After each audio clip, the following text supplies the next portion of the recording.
नमस्कार दोस्तों, कैसे हैं आप सब लोग। स्वागत है आपका अपने YouTube चैनल पर। दोस्तों, आप सबका जो भी कैंडिडेट्स जिन्होंने मेंस क्वालिफाई किया है, आपका इंटरव्यू स्टार्ट हो रहा है 1 अप्रैल से।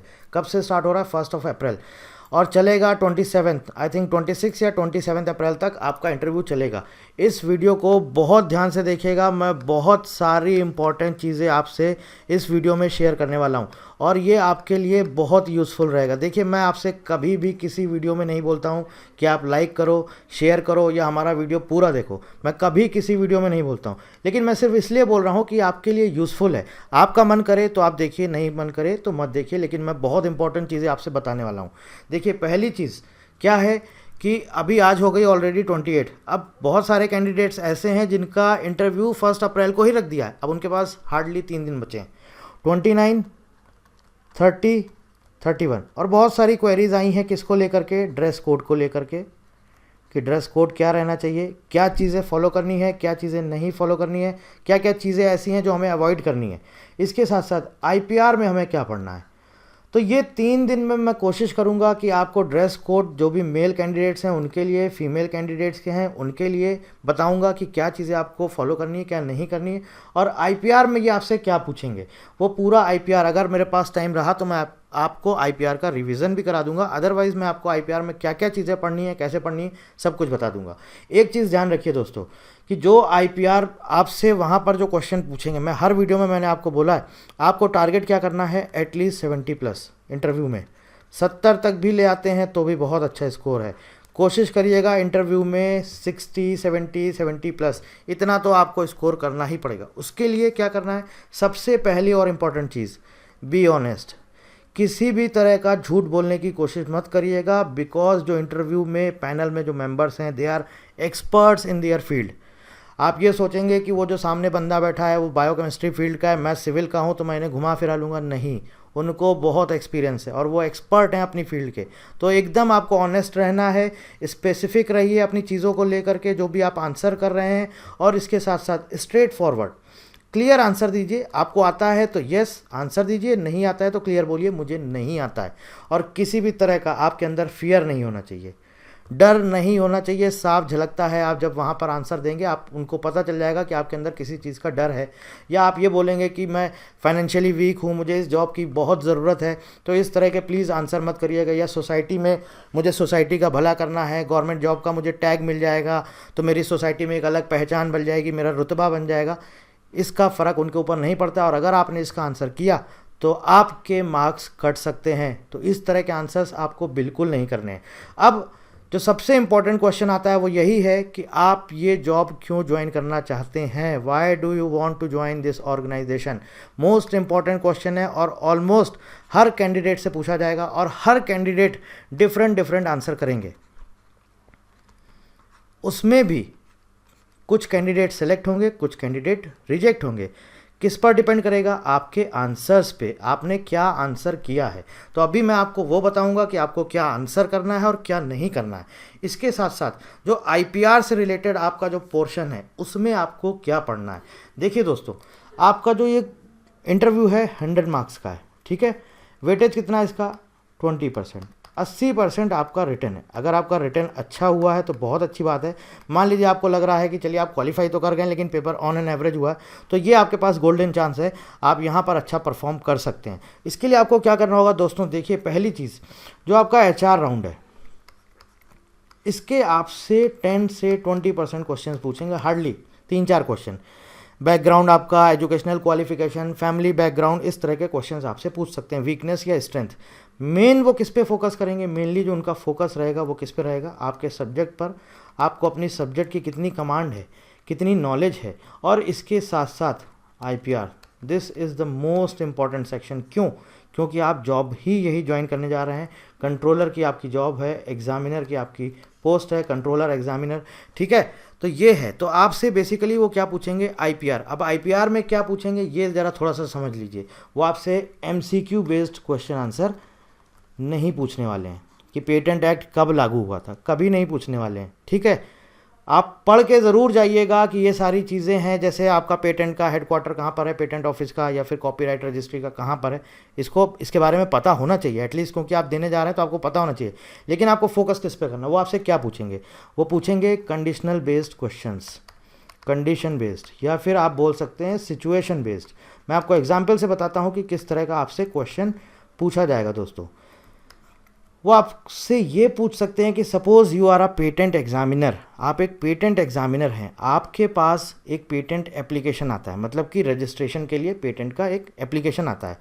अब आपके पास ये क्राइटेरिया है, अब आप ये बताइए आप उसको अप्रूव करेंगे या फिर आप उसको रिजेक्ट करेंगे। और अगर अप्रूव करेंगे तो व्हाट आर द फैक्टर्स, क्या फैक्टर्स हो सकते हैं जिसके बेसिस पे आपने अप्रूव किया है, और क्या फैक्टर्स हो सकते हैं ग्राउंड ऑफ ऑब्जेक्शन, क्या हो सकते हैं वो फैक्टर्स जिसके बेसिस पे आपने इसको रिजेक्ट किया है। अब अगर मान लीजिए सपोज़ आपने बोल दिया मैंने ये फैक्टर्स हैं इसके बेसिस पे अप्रूव किया है, तो अगर आपने अप्रूव किया है तो tell me the whole process, पूरा प्रोसेस बताइए। अब देखिए दोस्तों, जो मैंने आपको आईपीआर की प्लेलिस्ट दी है, अगर आपने वो वीडियोस ध्यान से देखे होंगे, मैंने हर एक कैटेगरी का पूरा प्रोसेस बताया है रजिस्ट्रेशन का। आप पेटेंट वाला वीडियो देख लीजिए, कॉपीराइट देख लीजिए, ट्रेडमार्क देख लीजिए, डिज़ाइन देख लीजिए, कैसे रजिस्ट्रेशन होता है, कब एग्जामिन किया जाता है, उसके बाद जो है कब जनरल में पब्लिश किया जाता है, वेबसाइट पे पब्लिश किया जाता है, कब ऑब्जेक्शन आता है, कितने टाइम पीरियड तक, कितने टाइम ड्यूरेशन के अंदर ऑब्जेक्शन फाइल कर सकते हैं, ये पूरा प्रोसेस आपको बहुत अच्छे से पता होना चाहिए और यही आपसे वहाँ पर पूछा जाएगा। बहुत अच्छे से पता होना चाहिए पूरा प्रोसेस। जैसे कि आपको मैं बताता हूँ, मैंने आपको बोला है पेटेंट, कॉपीराइट, ट्रेडमार्क, ठीक है, और डिज़ाइन। भैया ये तो चार आपको पढ़ के ही जाने हैं, चाहे कुछ भी हो जाए। मोस्ट इंपॉर्टेंट है वीपो पढ़ लीजिएगा, इंटरनेशनल ट्रीटीज़ पढ़ लीजिएगा, ट्रिप्स पढ़ लीजिएगा और नेशनल आईपीआर पॉलिसी पढ़ लीजिएगा, ठीक है, नेशनल आईपी पॉलिसी 2016। जो कैटेगरी मैंने आपको 10 बताई थी उसमें से ये चार आपको ज़रूर पढ़ के जानी है। अब मान लीजिए सपोज़ कोई बायोमेडिकल फील्ड से चला गया, या मान लीजिए बायोकेमिस्ट्री फील्ड से चला गया, बायोटेक फील्ड से चला गया, तो आपको national biodiversity authority, biodiversity act ये पता होना चाहिए, क्योंकि आप उसी फील्ड से जा रहे हैं, उसका पूरा प्रोसेस पता होना चाहिए। तो ये सारी चीज़ें आपसे पूछी जा सकती हैं। मैंने आपको बोला है एमसीक्यू बेस्ड क्वेश्चन नहीं पूछेंगे, पूरा सिचुएशन बेस्ड पूछेंगे। अब आपसे मान लीजिए उन्होंने पूछ लिया प्रोसेस, आपने बता दिया प्रोसेस, अब यहाँ पर और क्या इंपॉर्टेंट चीज़ें हो सकती हैं जो वो हमसे पूछ सकते हैं। क्या पूछ सकते हैं? फॉर्म नंबर आपको ज़रूर पता होना चाहिए। सपोज़ मान लीजिए कोई चीज़ है, पेटेंट है, कॉपीराइट, आप इसको रिन्यू करा रहे हैं, तो रिन्यू कराने के लिए कौन सा फॉर्म लगेगा, ठीक है, क्या आपका एप्लीकेशन फ़ीस है, क्या एप्लीकेशन फ़ीस लगेगा, ये आपको पता होना चाहिए, क्योंकि आप यही जॉब ज्वाइन करने जा रहे हैं, आपका काम ही यही है। तो ये पूरा होल प्रोसेस आपको बहुत अच्छे से पता होना चाहिए।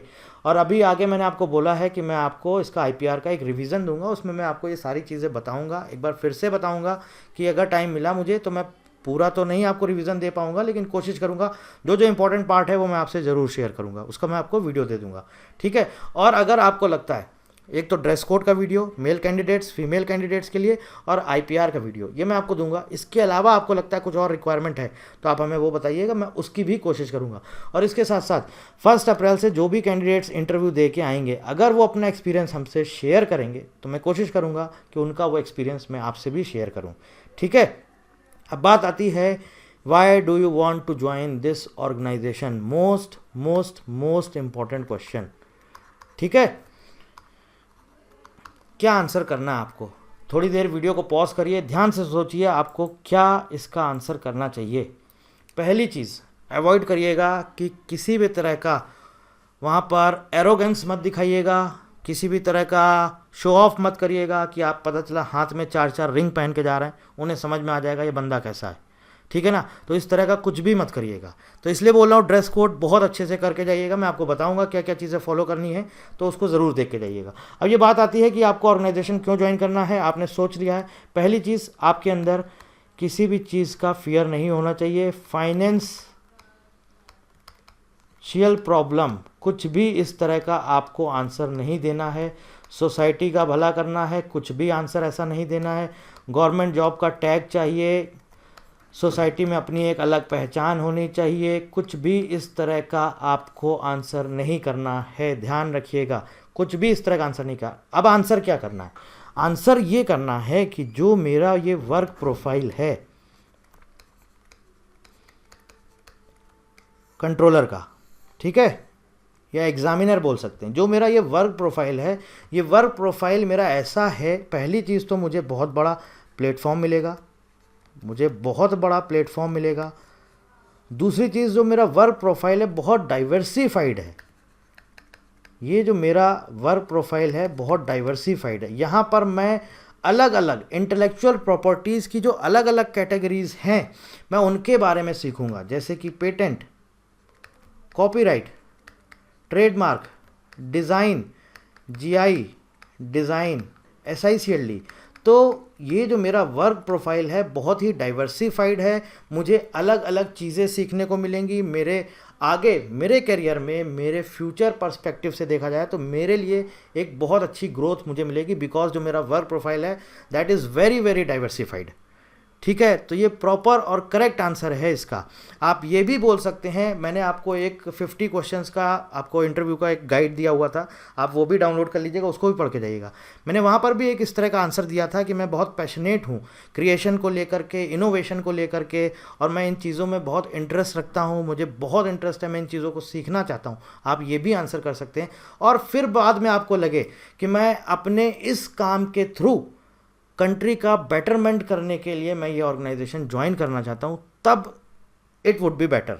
अदरवाइज़ आप डायरेक्ट बोलेंगे मुझे कंट्री का भला करना है, मुझे सोसाइटी का भला करना है, वो एक गलत उनके पास क्या बोलते हैं मैसेज जाएगा, तो वो सही आंसर नहीं है।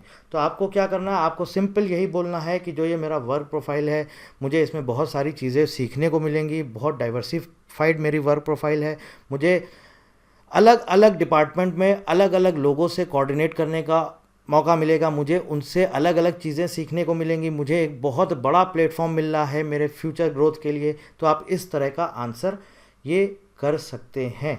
ध्यान रखिएगा, आपको यही आंसर करना है। ठीक है, तो अगर आपसे पूछ लेते हैं why do you want to join this organisation, अब आपके माइंड में क्लियर होना चाहिए कि मुझे इसका क्या आंसर करना है। ठीक है, ध्यान रखिएगा। और मैंने आपको बता दिया है IPR में क्या क्या चीज़ें पूछी जा सकती हैं, वो भी मैं आपको बताऊंगा, उसका वीडियो आपको दूंगा, क्या क्या चीज़ें इंपॉर्टेंट हैं पढ़नी है। अब देखिए, यहाँ पर बहुत सारे कैंडिडेट्स ने पूछा है कि जो इंपॉर्टेंट सेक्शंस हैं, क्या हमें सारे सेक्शंस पढ़ने हैं? देखो दोस्तों, आपने एग्ज़ाम दिया हुआ है तो आपने सेक्शंस वगैरह तो पढ़े होंगे।